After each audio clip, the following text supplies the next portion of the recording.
ଯାହାର ନୃତ୍ୟ କଳାକୁ ଦର୍ଶକେ ପାରନ୍ତିନି କେବେ ଭୁଲି ସେ ବିଲରେ ପଡୁ କି କନ୍ଦିରେ ପଡୁ ରାସ୍ତା ଥାଉ କି ନଥାଉ ଦର୍ଶକେ ଆସନ୍ତି ଭୁଲି ଭୁଲି ସେ ହଉଛି ପାଟରାପଲ୍ଲୀ ଅରଖାପଲ୍ଲୀ। ସତରେ ଆମର କଳାକାର ମାନେ ସମସ୍ତେ ପୁରା ଖାଣ୍ଟି ଗୁଆ ଘିଅ କେହି ନୁହନ୍ତି ନକଲି ସମସ୍ତେ ଅସଲି ଯାହାର ମନଟା କେବେ ନୁହେଁ ଜାଲି ସେ ହଉଛି ପାଟରାପଲ୍ଲୀ ଅରଖାପଲ୍ଲୀ। ହେଲେ ଭଲରେ ଭଲ ଆମେ ଆମ ସାଙ୍ଗେ ଯିଏ ଲାଗିବ ଉଡେଇ ଦେବୁ ତାର ଚାଳ ଚୁଲି ସେ ହଉଛି ପାଟରାପଲ୍ଲୀ ଅରଖାପଲ୍ଲୀ। ଆଉ ଆଉ ଆମ ନାଟକ କଣ ସମସ୍ତେ ଯୋଉଟା ହାଇଲାଇଟ ହେଇଛି ଯାହାର ମେକିଂ ମାଷ୍ଟର ହଉଛନ୍ତି ସନ୍ତୋଷ ଯେ ନାଟକ କରୁଛନ୍ତି ସକ୍ସେସ ଆମ ମେଗାଷ୍ଟାର ଶୁଭେନ୍ଦୁ ଯିଏକି ଏଇ ଗ୍ରାମର ପୂର୍ଣ୍ଣମା ହିନ୍ଦୁ ଯାହାର କେହି ଶତ୍ରୁ ନୁହନ୍ତି ସମସ୍ତେ ବନ୍ଧୁ ସେ ହଉଛନ୍ତି ଆମର ଶୁଭେନ୍ଦୁ।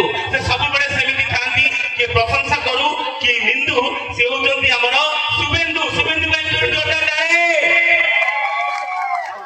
ଆଉ ଆମର ପ୍ରିୟ ଭିଲିୟନ ଡେଞ୍ଜର ଫିରିୟସ୍ ଭିଲିୟନ ଭାଇ କେଶବ ଆମର ପ୍ରିୟ ଭିଲିୟନ କେଶବ ଯାହାର ସମସ୍ତଙ୍କ ସହ ଥାଏ ଭଲ ଭାବ।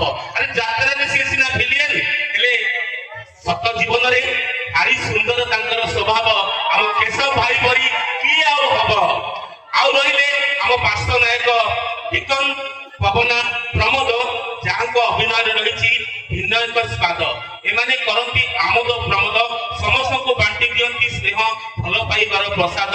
ତାଙ୍କ ମନରେ ନାହିଁ ଟିକିଏ ବି ଖେଦ ସେ ଆମର ଟିକନ ପବନା ପ୍ରମୋଦ ସବୁବେଳେ ଆମେ ଯୋଦ୍ଧା ଜାଣେ। ଓକେ ଆଜ୍ଞା ଆଉ ଇଏ ହେଲେ ଆମର ସାନ ଭାଇ ଏନସର ଛାୟାକାନ୍ତ ଯିଏକି ପେଶାରେ ଜଣେ ଶିକ୍ଷକ କିନ୍ତୁ ନିଶା ହଉଛି ମୋର ଭଳି କଳା। ଛାୟାକାନ୍ତ କେବେ ହିମାଳୟ ପରି ଶାନ୍ତ କେବେ ପୁଣି ସମୁଦ୍ର ତରଙ୍ଗ ପରି ଉନ୍ମାଦିତ ସିଏ ହଉଛନ୍ତି ମୋର ଭାଇ ଛାୟାକାନ୍ତ। ଆଉ ଇଏ ଆମର ମିତା ଛଡେଇବାନି ନଡିଆରୁ କତା କେହି ଜାଣି ଚିତା ପାଦରେ ନାହିଁ ଅଳତା ଭୁଲିଛି ଆମ ଓଡିଆ ସଂସ୍କୃତି ଅସ୍ମିତା। ହେଲେ ଗୋଟେ ଭଲ ଗୁଣ ଯିଏ ଯାହାକୁ ଶୁଣି ପଡୁଛି କାହାକୁ ଜବାବ ଦଉନି କଥା ସିଏ ହଉଛି ଆମର ମିତା।